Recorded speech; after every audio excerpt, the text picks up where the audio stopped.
Hi friends, welcome to our YouTube channel. ನಾನು ಈ ವಿಡಿಯೋದಲ್ಲಿ ಬದನೆಕಾಯಿ ಪಲ್ಯ ಹೇಗೆ ಮಾಡೋದು ಅಂತ ತೋರಿಸ್ಕೊಡ್ತಾ ಇದ್ದೀನಿ. ಮೊದಲು ನಾನು ಮಸಾಲೆ ರುಬ್ಕೊಳ್ಳೋಕ್ಕೆ ಏನೆಲ್ಲ ಸಾಮಗ್ರಿಗಳು ಬೇಕೋ ಅದನ್ನ ಇಟ್ಕೊಂಡಿದ್ದೀನಿ. ಶುಂಠಿ, ಬೆಳ್ಳುಳ್ಳಿ, ಕೊತ್ತಂಬರಿ, ಕೊಬ್ಬರಿ, ಹಸಿಮೆಣಸಿನ್ಕಾಯಿ. ನಾನೀಗ ಬಾಣಲಿನ ಬಿಸಿಗೆ ಇಡ್ತಾ ಇದ್ದೀನಿ.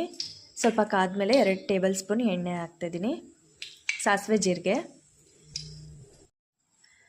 ಇಲ್ಲಿ ನಾನು ಈರುಳ್ಳಿ, ಟೊಮೊಟೊ, ಕರಿಬೇವು, ಒಗ್ಗರಣೆಗೆ ಏನೆಲ್ಲ ಬೇಕೋ ಆ ಸಾಮಗ್ರಿಗಳನ್ನ ಇಟ್ಕೊಂಡಿದ್ದೀನಿ. ಸಾಸಿವೆ, ಜೀರಿಗೆ, ಈರುಳ್ಳಿ, ಕರಿಬೇವು.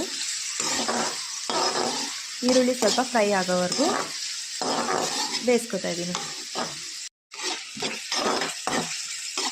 ಈರುಳ್ಳಿ ಎಲ್ಲ ಸ್ವಲ್ಪ ಚೆನ್ನಾಗಿ ಬೆಂದಮೇಲೆ ಟೊಮೊಟೊ ಹಾಕ್ತಾಯಿದ್ದೀನಿ. ಸೊ ಟೊಮೊಟೊ ಎಲ್ಲ ಫ್ರೈ ಆದಮೇಲೆ 1-2 ನಿಮಿಷ ಬಿಡ್ತಾಯಿದ್ದೀನಿ. ಸಣ್ಣಕ್ಕೆ ಹಾಕೋದ್ರಿಂದ ಟೊಮೊಟೊ ಚೆನ್ನಾಗಿ ಬೇಯುತ್ತೆ.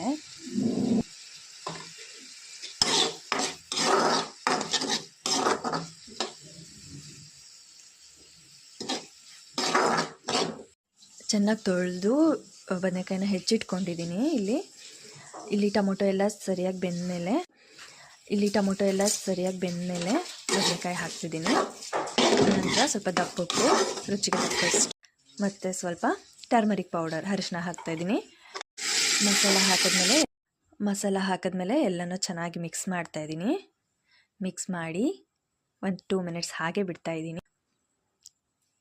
ನೀರನ್ನ ಸೇರಿಸಿ ಹಾಗೆ 5 to 10 ಮಿನಿಟ್ಸ್ ಬೇಯೋಕ್ಕೆ ಬಿಡ್ತಾಯಿದ್ದೀನಿ. ಎಲ್ಲ ಚೆನ್ನಾಗಿ ಬೆಂದಿದೆ.